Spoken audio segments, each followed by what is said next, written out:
আর এই ব্যাংকের গ্রাহক শুধু জামাতে ইসলামের মানুষরাই নয়, এই ব্যাংকের গ্রাহক বিএনপির বহু লোক আছেন, আমার পরিচিত অনেক লোক আছে, অন্যান্য দলের আছে, অন্যান্য ধর্মের আছে।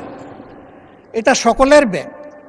এই ব্যাংক একর কারণ, ওই ব্যাংকের গায়ে লেখা নাই যে এই ব্যাংক এরাই শুধু সুবিধা নেবে বাকিরা পারবে না, এরাই শুধু গ্রাহক হতে পারবে বাকিরা পারবে না, এই ধরনের কিছু লেখা নাই।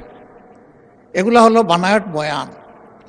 ব্যাংকটাকে ধ্বংস করেছেন শেখ হাসিনা এস আলমকে তার হাতিয়ার হিসেবে ব্যবহার করে। আমরা এখন স্পষ্টত দেখতে পাচ্ছি সেই এস আলমকে আবার ফিরে আসার পথ করে দেওয়া হয়েছে। এর প্রমাণ এই যে ডেপুটি গভর্নর বাংলাদেশ ব্যাংকের সাবেক, তিনি রংপুরের রিজিওনাল ম্যানেজার থাকা অবস্থায়, ডিরেক্টর থাকা অবস্থায় অনিয়মের 52 লাখ টাকার অভিযোগ তার বিরুদ্ধে প্রমাণিত হয়েছে, তাকে তখন শাস্তি দেওয়া হয়েছে। আর 5 আগস্টের পর তিনি স্বৈরাচারের দূষর এবং দুষ্কৃতকারী হওয়ার কারণে তিনি শেষ পর্যন্ত এখান থেকে বাধ্য হয়েছেন চলে যেতে। সেই লোকটাকে এনে এখানে বসানো হলো।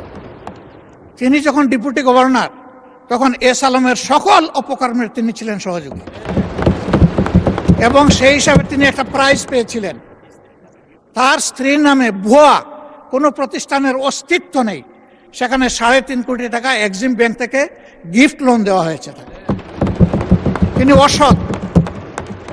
সেই লোকটাকে এনে একটা বিধ্বস্ত ব্যাংকের মাথার উপর বসায় দেওয়া, এটা কোনো যুক্তিতেই মেনে নেওয়া যায় না।